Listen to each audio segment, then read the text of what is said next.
I want you to imagine that you suddenly became rich overnight. Maybe one of your investments went to the moon, a side hustle you started took off, you got a large inheritance, or you won the lottery. Believe it or not, many of you will find yourself in one of these scenarios. Well, actually, when you suddenly get rich, you're far more likely to lose friends and family, have a greater risk of substance abuse, and finally, divorce. Most people who get rich fast have never actually built wealth before and have absolutely no idea how to manage everything. So here are the 7 things you need to do when you suddenly get rich from a millionaire businessman. I know it might be tempting to go screaming it from the rooftops and rubbing it in your enemies' faces, but the absolute best move is staying as quiet as possible and telling no one. Privacy is really your main priority at this point. You want to be what is known as stealth rich. A guy called Jack Whittaker won $314.9 million from the Powerball in 2002. At the time, it was the largest jackpot ever won by a single ticket. He was the opposite of stealth rich. He went around telling everyone and even became famous for giving money to strangers that asked him for help. He gave away millions to the church and even bought his friends new cars and houses. Now, you're probably thinking he sounds like a lovely guy, maybe a bit silly, but he had a good heart and good things come to kind people. Well, that couldn't be further from the truth. His wife divorced him, friends abandoned him, and his granddaughter, who he spoilt with money, tragically died from an overdose. He later admitted that being too much of a nice guy destroyed both his fortune and his family. So now you understand the importance of being stealth rich. How'd you actually do it? Well, even if you keep this as quiet as possible, some people will still suspect you. It's like those TikToks that say, I won't tell anyone when I become rich, but there will be signs. This means you'll become far more likely to get robbed, sued, blackmailed, or scammed. Once people know you have a bit of money, they descend like vultures. Trust me, I've experienced it. I say this is because money changes people. However, over my years, I've realized that money actually just reveals who that person really is. The only person you should tell is an attorney. Make sure you get a good one that specializes in trust and estate planning. A trust can save millions in taxes and provide a healthy layer of privacy. Other people will tell you not to quit your job. However, I disagree. If your job isn't bringing you satisfaction, then quit the job. Don't quit working, but quit that job. You could even wait for the perfect moment when your boss is pulling a power trip like, you need to step up your game if you want to continue working here, and then quit gloriously. But please go and find another job that you actually enjoy, at least for a bit. When people quit working entirely, all they have to think about 24/7 is how they're going to spend their money. Many end up starting a random business they know nothing about because they're bored and now have the money to do it.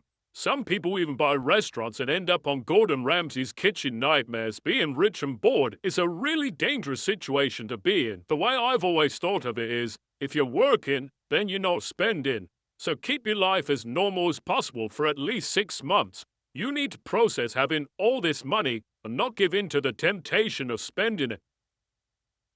You might think this doesn't matter. You're rich now. Why worry about a few little debts when you could pay it off if you wanted to? Well, these debts can quickly start eating into your fortune, and before you know it, you'll be left with nothing. Focus on paying back your highest interest rate debts first. The main culprit here is credit cards. These often have 20 to 30% interest rates, which eat away at your money faster than almost anything else. Then you have car loans and personal loans. These are worth clearing if the rates are high. Finally, you have mortgages. Paying off their house is often one of the first things people do after suddenly becoming rich. However, this might not actually be the best idea. If it's cheap debt, I'm talking 2 to 3%. It might be smarter to keep it and invest instead. This is because you should be able to get a better return from your investments, and that will offset the amount the debt is costing you. So focus on clearing that high interest debt. It's a guaranteed return, unlike investing, which can go up and down. Paying off debt is the same as earning that interest rate risk-free. So use this as a reset button, and once you're out of high interest debt, promise yourself never to fall back into that cycle.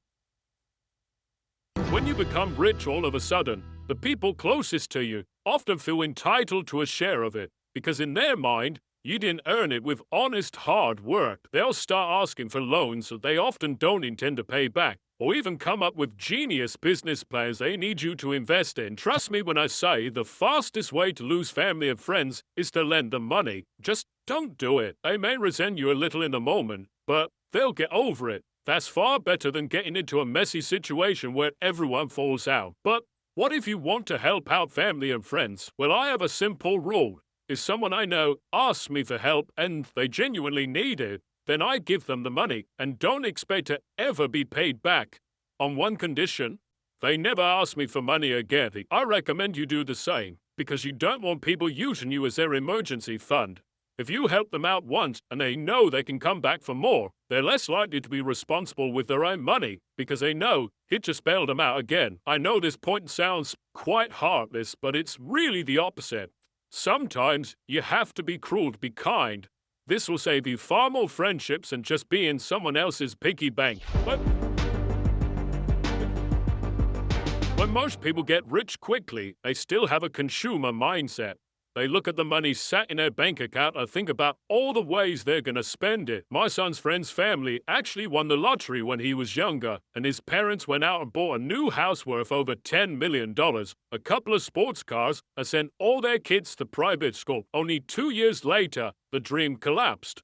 Curtis's friend was yanked out of private school, sports cars were sold off, and their $10 million home was desperately listed for $6.5 million after bad improvements, and crushing debt forced them to sell. This all happened because they didn't understand the golden rule.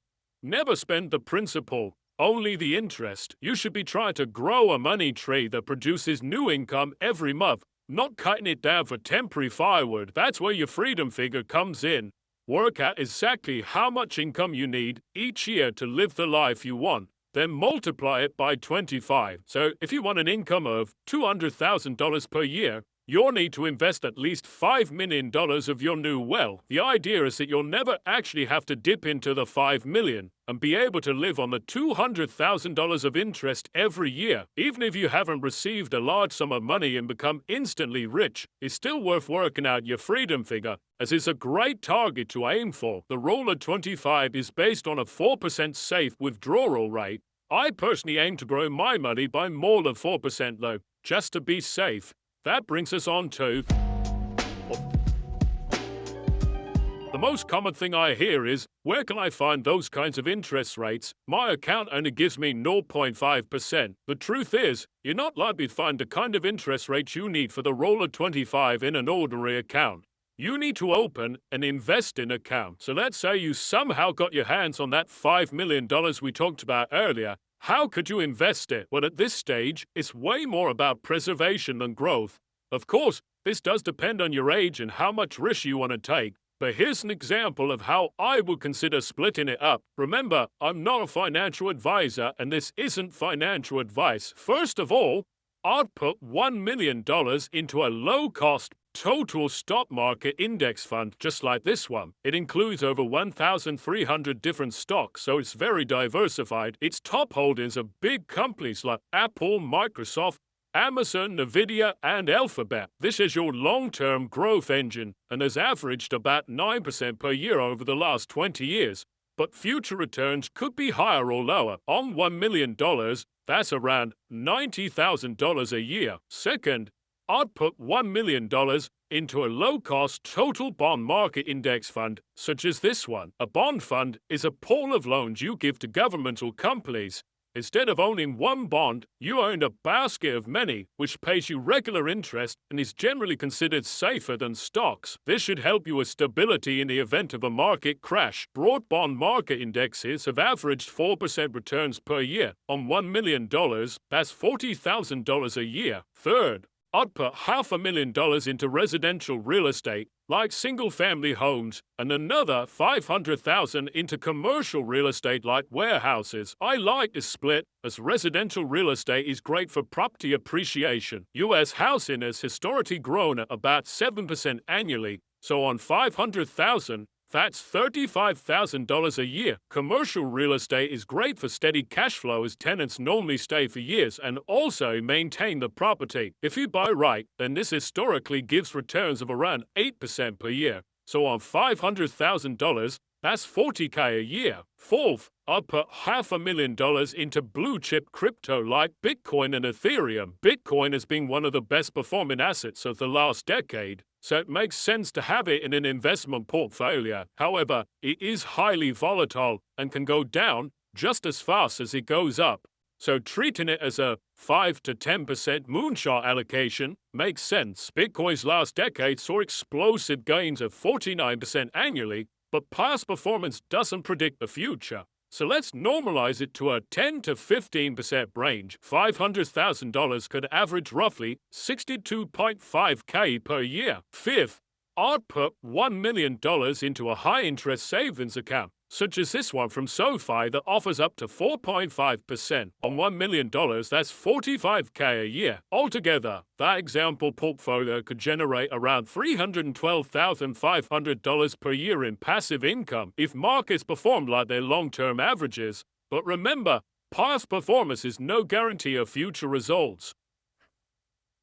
Ones paying very close attention will realize that I missed out $500K from that $5 million investment portfolio example. That's because you should spend that $500K on whatever you like. Call it fun money. I went through this stage and realized that having money isn't about Lambos or mansions. It's about never having to do things you don't want to do. Real wealth is waking up and deciding how to spend your day. Don't be like those lottery winners who blow it all chasing possessions, not freedom. The rich that stay rich are the ones who buy back their time. Once you've secured yourself, think beyond yourself and leave a legacy.